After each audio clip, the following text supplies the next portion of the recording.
Espero que vocês estejam vendo aí a página aí que tem os logotipos do planetário da Universidade Federal de Goiás, do IESA. E pergunto, vocês estão vendo aí a bandeira da China, Programa Espacial da China?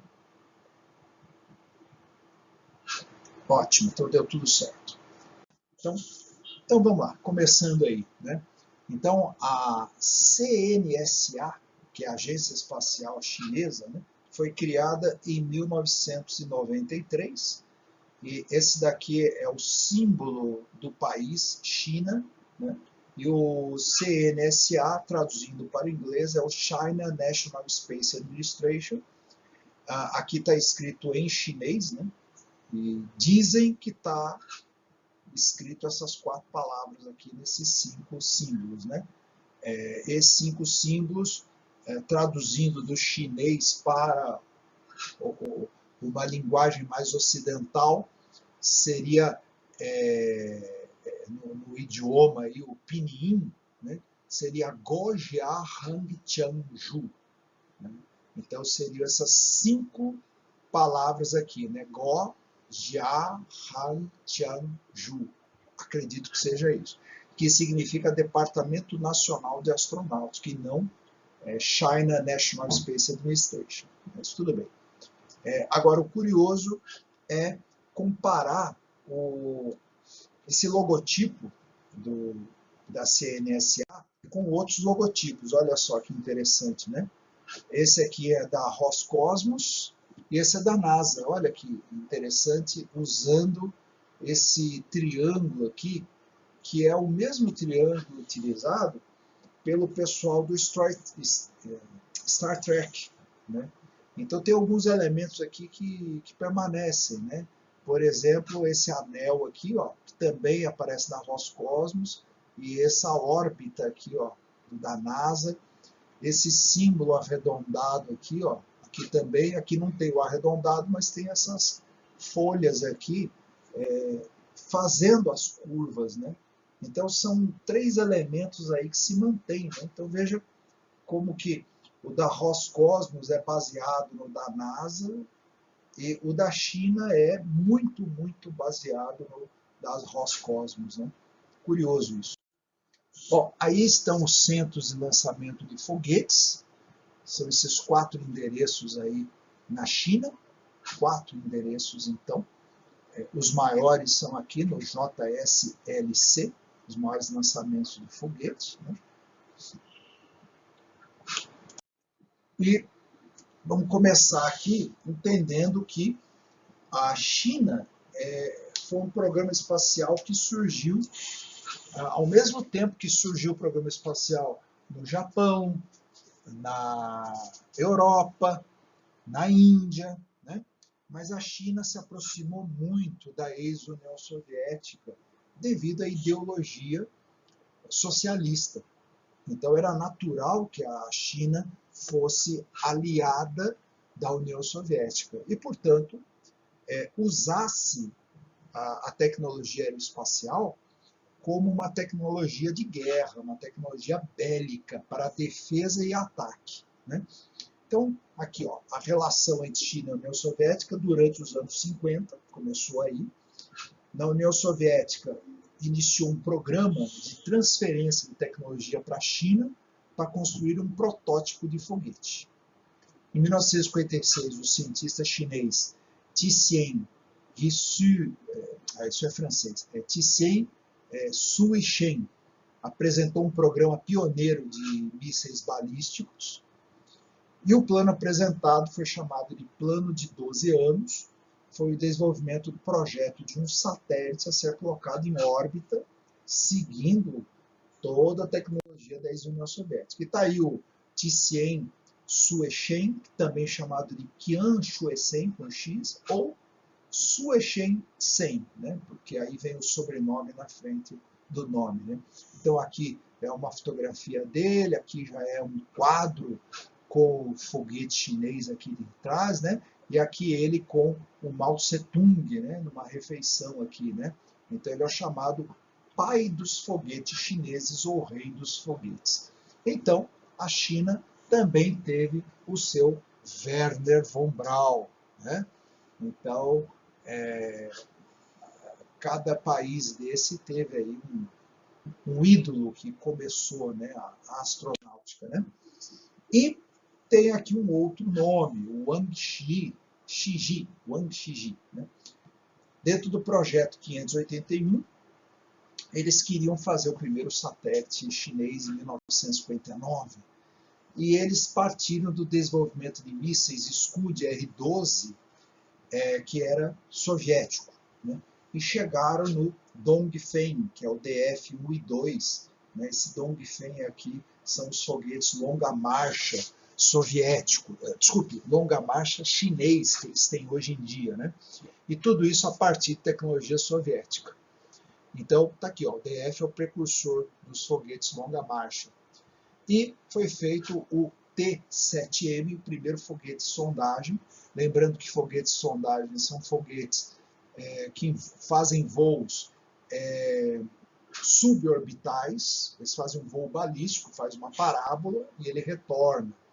Então ele faz um monitoramento de dados da atmosfera, como pressão, temperatura, umidade, quantidade de elétrons na camada da ionosfera, medidas do campo magnético terrestre.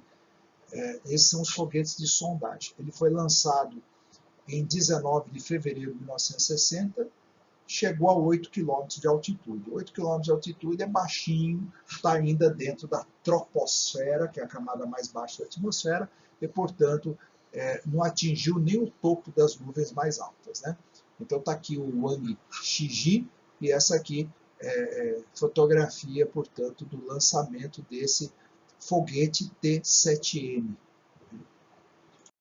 Bom, e a transferência de tecnologia da União Soviética foi a partir dos mísseis Scud. E aí estão, né, fotografias dos mísseis, aqui são dois modelos, né, de foguete. Ele lembra um pouquinho os foguetes alemães, né, das bombas V2, que os soviéticos construíram. E aqui está tipo um tanque de guerra, né, um caminhão tanque de guerra, para lançar esses foguetes, né? Então esses aqui são os chamados R1 e o R2, e esse aqui é o R11F, e aqui o desenho do R11F. Tudo copiadinho da tecnologia da ex-União Soviética. E copiado, aprendido e melhorado, né? Bom, a China, aqui está em vermelho o mapa da China, em branco a gente vê aqui a Ásia, vê aqui a Oceania, a África, um pedaço da Europa, e aqui depois aparece a América, né? Então aqui está mostrando os diferentes tipos de foguetes que eles foram construindo ao longo do tempo, e aqui em volta vai mostrando o alcance, né, para ataque e para defesa, né, os mísseis de cruzeiro e os mísseis balísticos, né? Então aqui míssil de 1.000 quilômetros em volta da China, 2.000 quilômetros em volta da China, 4.000 quilômetros em volta da China, e aqui mais, olha, 7.000 quilômetros, podendo atingir a América, 11.000 quilômetros, 15.000 quilômetros, 15.000 quilômetros já pega qualquer região pelo mundo. E ontem, inclusive, teve uma notícia de que eles fizeram um míssil hipersônico que consegue dar uma volta em torno da Terra. Então, 40.000 quilômetros, né? E tudo isso usando aqui, olha, foguetes pequenos, né? Olha, esse vai 1.500 quilômetros, esse aqui é 2.000, esse aqui é 1.000 quilômetros, 2.000, 1.750, 1.500, 4.000 quilômetros, 8.500 quilômetros, 7.000 quilômetros, 11.000 quilômetros, 15.000 quilômetros, esse aqui 13.000 quilômetros. Esse aqui chega a ter 36 metros de altura, né? Então, foram desenvolvendo foguetes dentro da tecnologia militar. Então, 19 de julho de 1964, recuperação do primeiro foguete de sondagem T-7A S1 com 8 ratos brancos. Então fizeram experimento com o animal, e conseguiram trazer de volta para a superfície, né? Então ele viajou alguns quilômetros da atmosfera e voltou. 14 de julho de 1967, início do programa espacial tripulado. Olha a ousadia, 1967, com a corrida espacial entre ex-União Soviética e Estados Unidos, a China também querendo colocar gente no espaço. Programa espacial tripulado, fizeram a cápsula Shugwang-1, do projeto 714, para um taikonauta, parecida com a Gemini, porém, sendo um taikonauta, seria igualzinho a Mercury, né? Então, do tamanho da Gemini, mas para um astronauta, e seria lançado por um foguete CZ-2A. Esse CZ seria o Shenzhou, né? Que seria o longa marcha 2A, mas é um programa espacial tripulado que foi cancelado em 13 de maio de 1972. Houve mudanças políticas na China em 1972. E nos anos 70, a China já tinha construído, então, uma frota de navios classe Yuanwang para a recuperação de veículos no oceano. Então, quando a nave desce na água, eles já tinham toda uma frota estabelecida para essa recuperação. Também fizeram um centro de pesquisa médica de voo espacial, fundado em Pequim. Lembra, quem começou isso aí foi a ex-União Soviética e os Estados Unidos, né? A parte de medicina aeroespacial, e os chineses também já foram atrás disso. Construíram cápsulas recuperáveis, como as usadas nos satélites Fanyu, Xi, Weijing, que é o FSW. Então, eles passaram a usar esse satélite como uma cápsula que poderia pôr uma pessoa dentro, tá? E também desenvolveram trajes espaciais, comida espacial, estações de rastreamento, radares, programa de seleção de astronautas, que no caso são os taikonautas, né? E processos de treinamento. Tudo isso foi desenvolvido espelhando o programa espacial soviético, né? Então vamos conhecer aqui, ó, cápsulas Shugwang-1 e a FSW, que é a Fanyu Xi Weixing, que é essa daqui, ó. Essa daqui que é a FSW. E essa daqui, que é igualzinha, olha, a Gemini, né? É a Shugwang-1. Né? Aqui está comparando com a Mercury e aqui com a Gemini. Né? E aqui o Titan 2 dos Estados Unidos. E esses são os foguetes CZ-2A. Então esse aqui para o lançamento da cápsula Shugwang-1 e esse aqui para a cápsula FSW, né? Fanyu Xi Weixing. Né? Então, ao mesmo tempo que os chineses recebiam a tecnologia da ex-União Soviética, eles também se espelhavam no que os Estados Unidos estavam fazendo. Né? Então, o exemplo são essas cápsulas e foguete, né? Igualzinho aqui o Titan 2, né? Praticamente só muda a cor. Né? Aí eles fizeram também o lançamento do satélite Dongfang-Hong 1. Aqui está a maquete dele no museu aqui da Mongólia Interior, na China, né? Em Hohhot.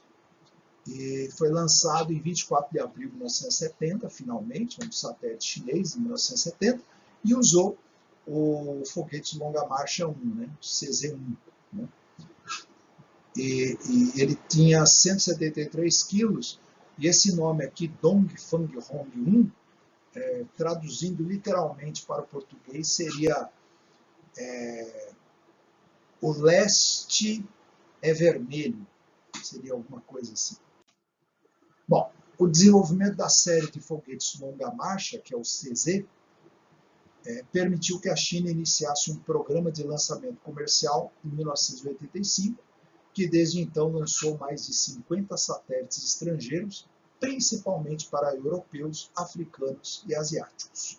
Nos anos 80, projetos não realizados de estações espaciais e cápsulas espaciais. Mas veja que o programa espacial chinês logo passou por uma área comercial, colocando satélites em órbita, e se mantém até hoje assim, e com a ambição de fazer estação espacial e cápsulas espaciais, que fazem atualmente, né? Então vamos lá, os foguetes lançadores chineses. Então aqui uma comparação, né? Aqui está o foguete chinês, né? o Longa Marcha 2F, né? o CZ-2F, Changzhou, comparando aqui com, por exemplo, o Saturno 1B, da mesma altura que o Saturno 1B, né? Mais magrinho, né? Mas supera aqui os foguetes russos, né? Soyuz, Voskhod, Vostok, e os foguetes dos Estados Unidos, né? O Titan II, o Atlas, e mesmo aqui um pouco mais alto que o Space Shuttle dos Estados Unidos, e até mais da metade da altura de um Saturno V. Né? Isso é o que eles usam atualmente aí, na prática. Né? E aí está o longa marcha, né? O Shenzhen, de 1 a 4. Então esse aqui é o 1970, aqui é o 1, 74 o 2, 1984 o 3, 1988 o 4A, 1990 o 2E, 92 o 2D, 94 o 3A, depois aqui o 3C, 1996 o 3B, 1997 2CSD e 1999 o 2F, que é esse aqui que está em operação, né, o CZ-2F. Esses Bs aqui também, o 3B, o 3C também está em operação, o 2Z também, e esse 4A, mas para lançamentos menores. Aqui de novo, né? Aqui está o 2A, 2C, 2D, 2E, 2F, que é o que funciona muito bem. 3, 3A, 3B, 3C, 4A, 4B e 4C. E aí o destaque para esses foguetes aqui em volta, né, que são chamados boosters, que são foguetes de combustível sólido, e eles são o primeiro estágio desses foguetes. Né? E aqui dentro, né, são essas coifas, né, lá na ponta, né, são coifas para levar carga. Né? Agora, esse daqui pode levar passageiros e leva passageiro também. Né? Apesar que esses número 3 aqui também levam passageiros. Taikonautas. Foguetes longa marcha, tá aí, ó, CZ-1, 2C, 2D, 2E, 2F, 2F, esse aqui é de carga, esse aqui é de passageiro, ó, é o mesmo 2F, 3, 3A, 3B, 3C, 4B. Aqui, números 2, C, D, F, 3A, B, C, 4B, 4C, 5, 5B, 6, 7 e o longa marcha 11, que é pequenininho. Aqui o longa marcha 11, esse daqui é o 630, 724, 822S, CZ3B, CZ524, 514 e esse aqui é o 934. E aí o que tem de interessante, né, estão aqui desenhados os motores foguetes, né, que são 3 estágios, aqui 3 estágios, esse daqui 2 estágios com 4 boosters em volta e 2 motores centrais, e aqui também tem 4 pequenos motores foguetes. Esse aqui tem 2 boosters e 2 motores centrais, esse tem 2 motores no segundo estágio. Esse aqui também 4 boosters, 2 centrais, 4 motores, 2 motores aqui. Esse já tem 4 boosters de 2 motores cada um e 2 centrais. Aqui são 2 centrais no segundo estágio. E este último aqui são 4 boosters e 4 motores. E o central tem 8 motores, e o segundo estágio 2, e o terceiro estágio também 2 motores. E comparação do foguete Longa Marcha 9, 93 metros de altura, maior que o foguete N-100 da Rússia, do que o Falcon Heavy da SpaceX, do que o Energia da ex-União Soviética, e do mesmo tamanho do SLS, que a NASA está construindo para mandar astronautas para a Lua, né? Ou para Marte. Esse aqui é o LSS Cargueiro da NASA, né? O Saturno V, com comparação, o N1 da União Soviética, que foram construídos 3, né? E os 3 falharam, e a nave Starship, também da SpaceX, que quer ser a maior de todas, né? Mas por enquanto estão aqui os chineses com essa nave de 93 metros aqui e carrega 140 toneladas. Bom, taikonautas. Então aqui está o logotipo do Centro de Astronautas da China, né? Então, como eu disse, traduzindo vira astronauta, né? Mas em chinês é taikonauta, né? Então, vocês já viram essas duas páginas da internet que eu mostrei lá, a lista dos astronautas chineses e dos asiáticos. E aqui, em maio de 1971, foi o primeiro grupo de taikonautas, o grupo Shu Guang, 1970. Porém, nenhum desses daqui foram para o espaço, eles receberam treinamento, tanto na China quanto na ex-União Soviética, alguns deles, né? Mas nenhum teve a felicidade de ir para o espaço. Em outubro de 1996, foi feito esse grupo, onde apenas esses 2 astronautas aqui, ou taikonautas, o Li Qinglong e Wu Ji, foram treinados no Yuri Gagarin Cosmonaut Training Center, na União Soviética, né? E bom, aí já era a Rússia, né? E eles passaram então a ser chamados de Grupo 1, com outros 12 pilotos em 1998. Então esses 2 aqui foram treinados, mas depois se juntaram a esse grupo em janeiro de 1998, o Grupo 1, e eles ajudaram então a treinar esse pessoal, né? Então desses daqui, quem voou, né?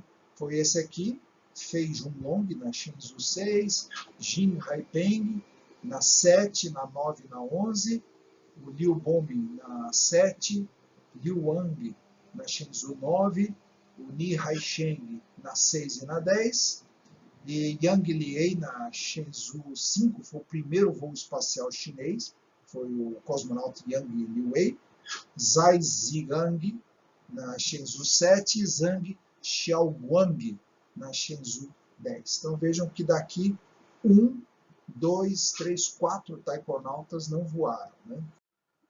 E aí está o Yang Liwei, da Shenzhou 5, que foi o primeiro voo espacial chinês em 15 de outubro de 2003. Março de 2010 foi o grupo 2, que daqui só 3 voaram, né? Shendong na Shenzhou 11,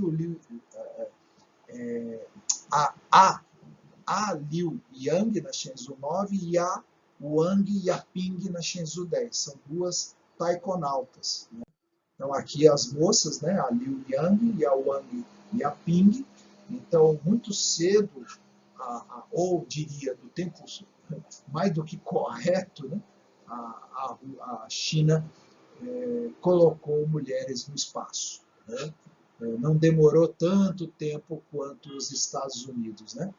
Mas já vou chamando a atenção de vocês com relação à roupinha espacial que elas estão usando. Talvez vocês estejam reconhecendo essas roupas brancas com essas listinhas azuis.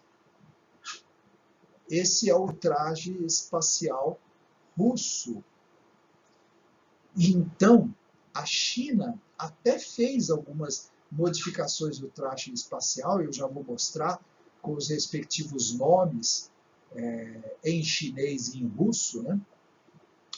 Mas saibam que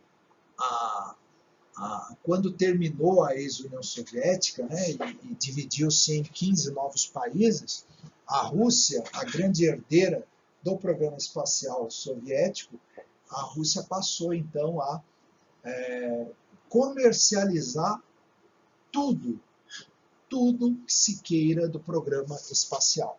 E a China foi o maior beneficiário. Então a China, ela compra os trajes espaciais para não ter que fabricar os seus próprios.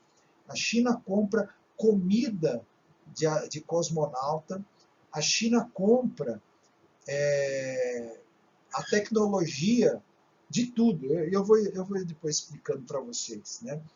Inclusive, quando nós falarmos do programa espacial europeu, vocês vão ficar sabendo que a França tem comprado foguetes russos para lançar aqui da base de Guiana Francesa, nossa vizinha aqui no Amapá, né? Então, a Rússia vende de tudo. Bom, 8 de outubro de 2020, o grupo 3, a China anunciou a seleção de 18 novos taikonautas, são 17 homens e apenas uma mulher, cujos nomes não foram revelados, e nas seguintes categorias: são 7 pilotos de espaçonave, 7 engenheiros de voo e 4 especialistas em carga útil de missão. Bom, aqui é uma fotografia com os taikonautas aí, comemoração em 2018 dos 20 anos de formação de grupos de taikonauta. Aqui está o nome de vários deles aqui, né? Mas tem um a mais aí que eu não consegui identificar. Eu pus a lista aqui com o nome de todo mundo que viajou para o espaço, mas tem um deles aqui que eu não consegui identificar o nome.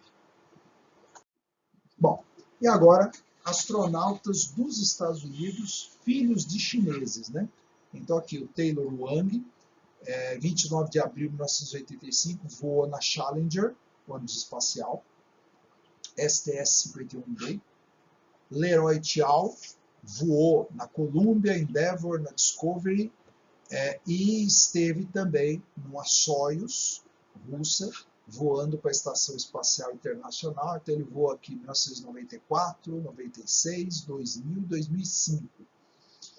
Edward Sanglu viajou pela Atlantis em 1997 e 2000, pela Discovery em 2000 e também voou por uma Soyuz para a Estação Espacial Internacional em 2003. Bom, tá aí o Fei Tian. Esse é o traje espacial chinês para fazer caminhada espacial, né?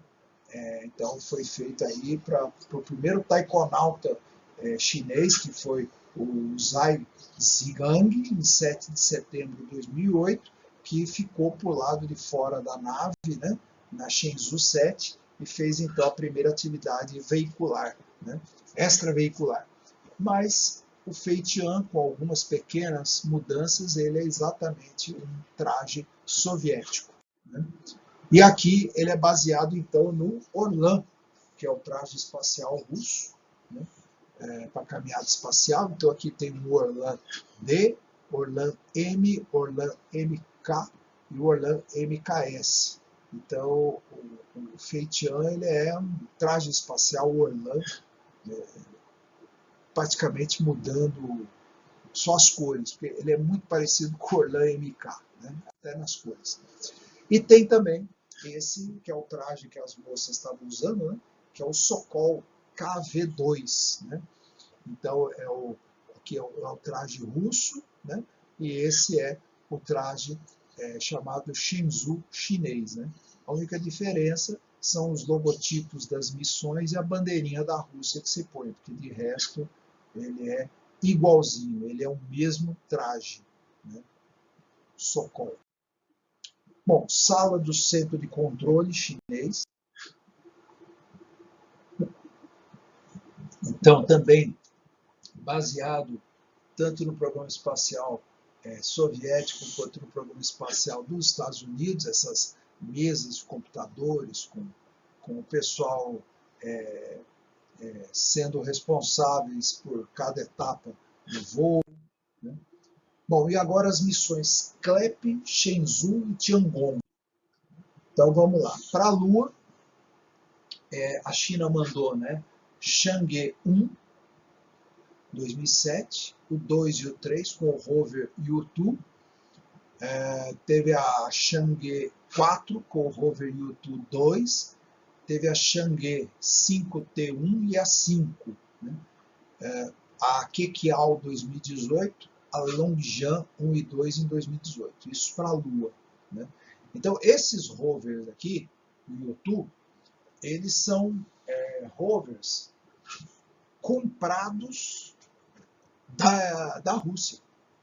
Então, a China não teve o trabalho de inventar esse robozinho, esse jeepzinho rover. Eles já compraram pronto da Rússia, fizeram as devidas adaptações para os equipamentos chineses e não tiveram dúvida. Colocaram 2 deles na Lua e colocaram um deles em Marte, né? Que eles fizeram um orbitador, um módulo de pouso e um rover, que foi lançado em 2020 e pousou esse ano em 2021, né? Tianwen 1. Então foi algo assim bastante inusitado, porque os Estados Unidos fez isso após várias experiências de orbitadores, de pouso, para depois começar com os rovers. A China já foi direta, a primeira e única missão que mandou para Marte já foi orbitador, pouso e rover. Né? Então também usando um rover russo, que eles usaram essa tecnologia na Lua. Então os chineses só compraram tudo pontinho. Asteroides, eles mandaram Chang'e 2 em 2012 para esse asteroide 4179 Toutatis. O Kejiao é uma nave, então, que fica nessa posição. Olha, tem um ponto aqui, L2, chamado ponto Lagrange, que um ponto Lagrange ele não sofre perturbações gravitacionais nem da Lua nem da Terra, de forma que essa nave ela orbita o ponto L2 lagrangiano e consegue, então, se comunicar com a Terra e fazer coletas de dados da Lua. E também lançaram esse mini satélite Longyan 2, que é a imagem real da Terra vista a partir aqui da órbita lunar.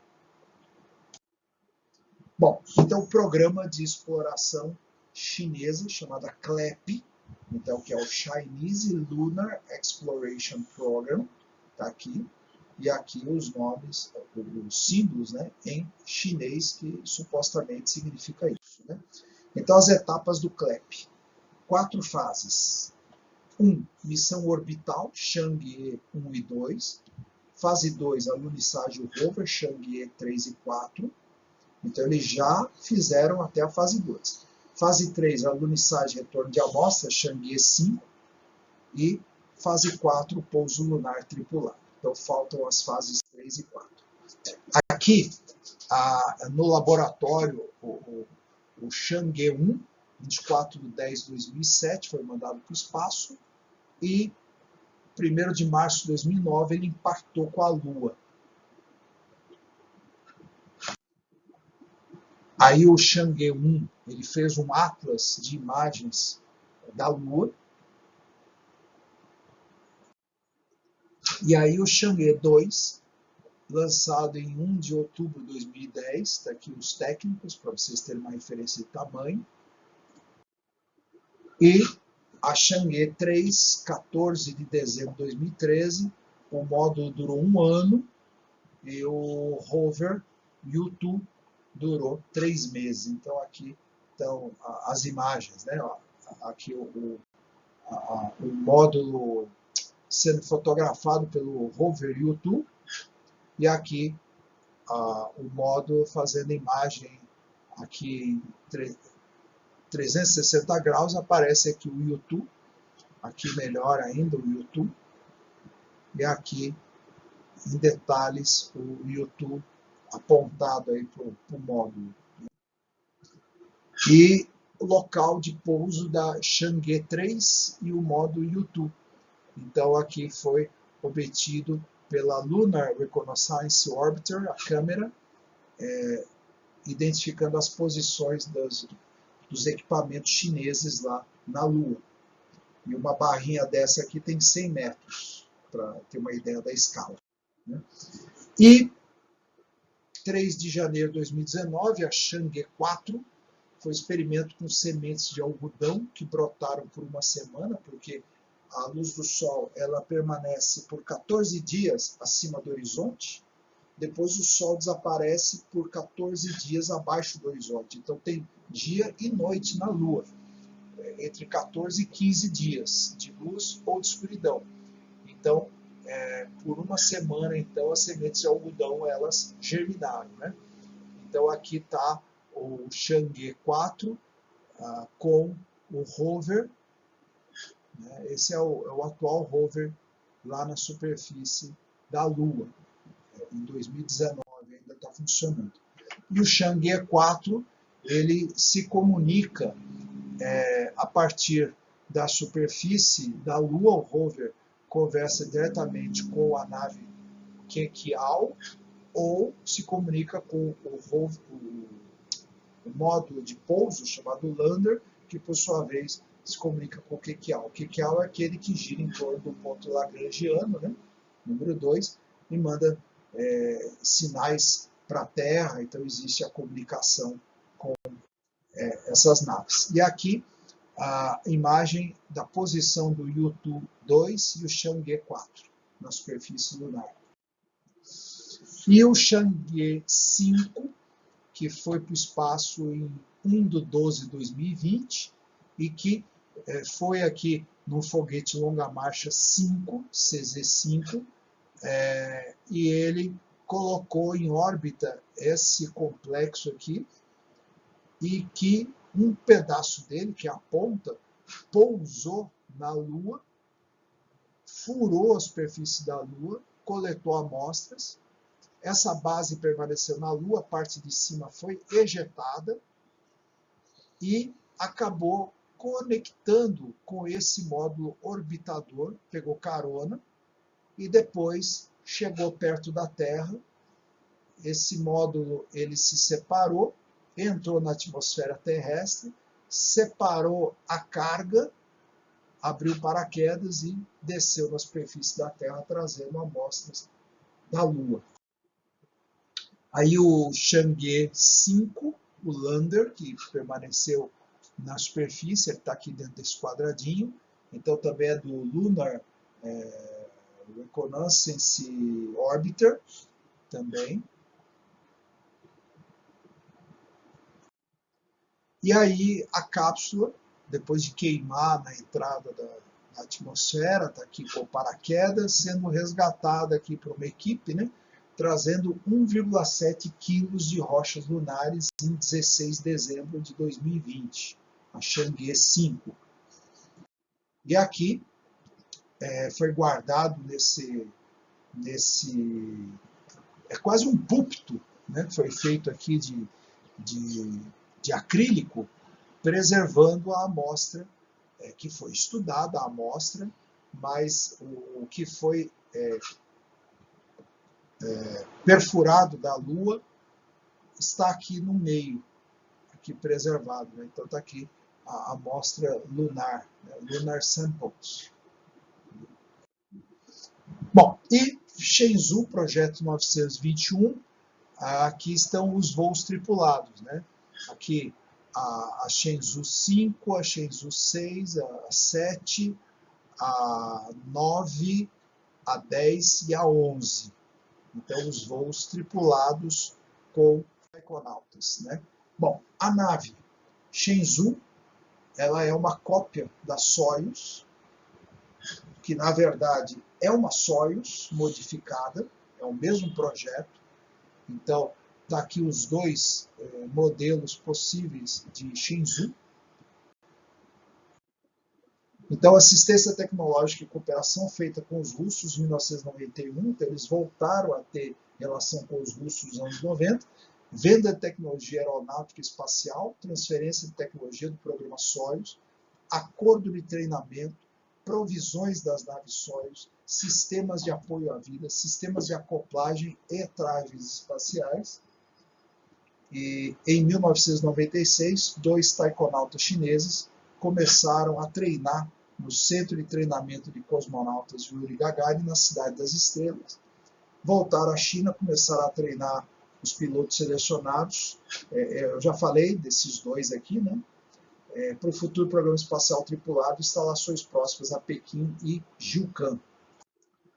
Missões não tripuladas. A Shenzhou 1, 19 de novembro de 1999. Shenzhou 2, 9 de janeiro de 2001. Foi um macaco, um cachorro, um coelho e vegetais. Shenzhou 3, 25 de março de 2002. Um boneco com o mesmo peso de um humano adulto. Shenzhou 4, 29 de dezembro de 2002. Boneco com o mesmo peso de um humano adulto. Experiências científicas automatizadas. A Shenzhou 31 de outubro de 2011, está faltando o número dela aqui, que é a Shenzhou 5, essa daqui. Encontro e acoplagem com o módulo laboratório Tiangong 1. Preciso rever isso aqui. É a Shenzhou 5, essa daqui. Então, a cápsula Shenzhou 1 está no Museu de Ciência e Tecnologia da China, em Pequim. A cápsula Shenzhou 3 no Museu de Ciência e Tecnologia da China, em Pequim. Shenzhou 4 no Hangzhou International Expo Center, em Hangzhou, China. E aqui a missão Shenzhou 5. Então, na Shenzhou 5, foi o foguete longa marcha 2F. O taikonauta aqui é o Yang Liwei, 15 de outubro de 2003. Então, ele fez um voo aqui de 21 horas, né, 14 órbitas em torno da Terra. Aqui o módulo da cápsula Shenzhou 5, exposição na capital da Mongólia Interior, em Hohhot. A cápsula Shenzhou 5 no Museu de Ciência e Tecnologia da China, em Pequim. E aqui a roupa, que é a roupa soviética, né, ou russa. Missão Shenzhou 6, que foram aqui 2 taikonautas, Fei Junlong, Nie Haisheng, voaram por 4 dias, 75 órbitas, do dia 12 de outubro de 2005 ao dia 16 de outubro de 2005. E aqui a recuperação da cápsula Shenzhou 6, só tem essa foto, não tem a foto dela exposta no Instituto de Pesquisa e Tecnologia Espacial da China, em Pequim. Então só tem essa foto da recuperação dela. Né? Missão Shenzhou 7, é aqui, então, 3 taikonautas, né? Jing Haipeng, Zhai Zigang e Liu Boming. Né? E aqui, ó, foi feita a atividade extraveicular. Aqui, ó, são 2 taikonautas, né? Um que saiu inteiro o corpo, o outro ficou só uma partezinha do corpo aqui, que não saiu. Colocou bandeira da China, 45 órbitas, durou 2 dias essa atividade extraveicular. Né? Aqui a cápsula Shenzhou 7, em Hong Kong, no Museu de Ciências da China. E aqui a cápsula Shenzhou 8, em Pequim, na China, guardada aqui por pessoal das Forças Armadas. Né? Bom, e a Tiangong 1 e a Tiangong 2 são as estações espaciais chinesas. Né? A primeira foi lançada em 2011, reentrou em 2018, a segunda lançada em 2016, reentrou em 2019. As duas foram ocupadas, olha, 25 dias, 26 dias. A primeira foram 6 visitantes, a segunda 2 visitantes, 2 tripulações, 1 tripulação. Já falei isso para vocês em aula anterior, né? Então está aqui a imagem, né, da estação espacial, isso é computação gráfica, né? E aqui a nave Shenzhou ligada aqui na estação espacial. Né? Tiangong 1, missão Shenzhou 9. Então, está lá quem foi, o Jiang Haipeng da Shenzhou 7, a Liu Wang e a Liu Yang, né, essa moça, né? Ficaram 13 dias, 198 órbitas, de 16 de junho de 2012 a 29 de junho de 2012. Foi um longa marcha 2F que lançou.